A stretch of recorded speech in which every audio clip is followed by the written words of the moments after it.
This is the IFES podcast. I'm Laura Osio. 1 month after parliamentary elections took place in Kyrgyzstan, a government is finally being formed. Questions still remain, however, about whether the country's new constitution, which was established via referendum after President Bakiyev was ousted, and the new government can bring stability to the country.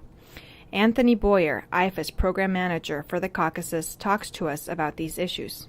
Would you please give us an update on the government formation in Kyrgyzstan? As a result of the October 10th parliamentary elections, we now formally have a parliamentary republic in Kyrgyzstan, and of course this was forged from the June referendum.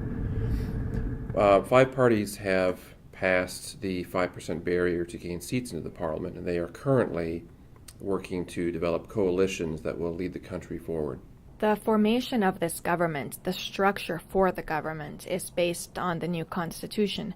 How will this new constitution affect Kyrgyzstan's democratic development?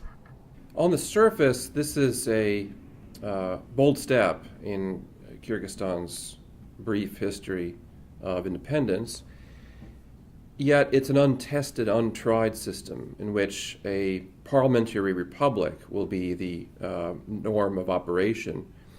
This is, again, a very new feature. It's not in existence anywhere else in Central Asia, or the Caucasus for that matter.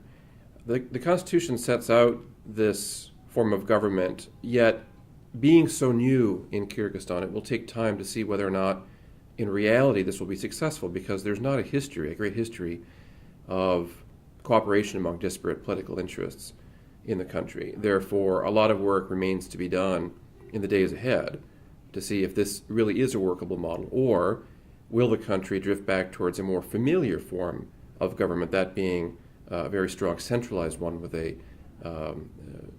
pseudo-authoritarian leader. Does the new constitution provide a mechanism for the different factions to work together? Again, first of all, we have contradictions between this constitution and the election law.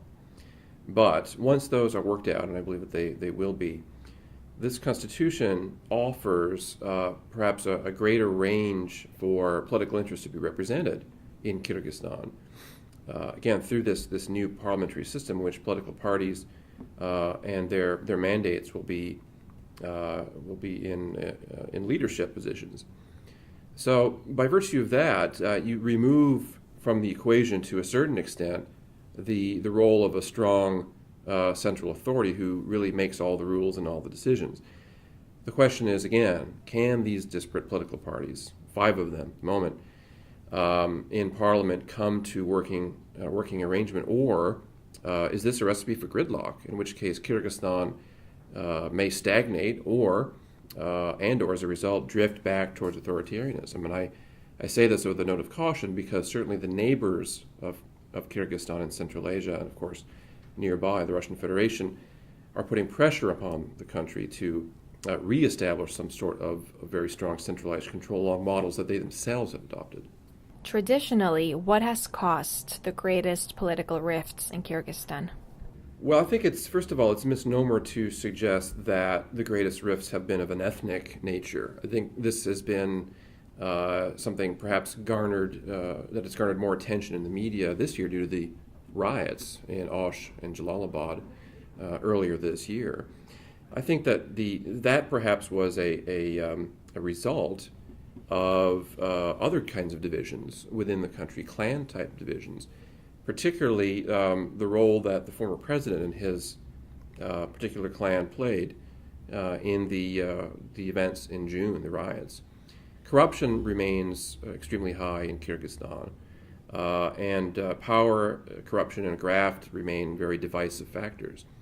Some have also linked this corruption with a north-south split, that is, with the South and under former President Bakiyev's rule in power largely since 2005, more of the benefits, more of the positions of authority in the country went to relatives of his from the South. But I do think the internal problems identified, defined by corruption and clan-based power interests and business interests particularly, has probably been the most destabilizing factor in Kyrgyzstan. Again, that said, there are external pressures, as you allude to, pressure from the Russian Federation, pressure from other neighbors, China in a very large sense, have contributed to making the place less stable over the last decade.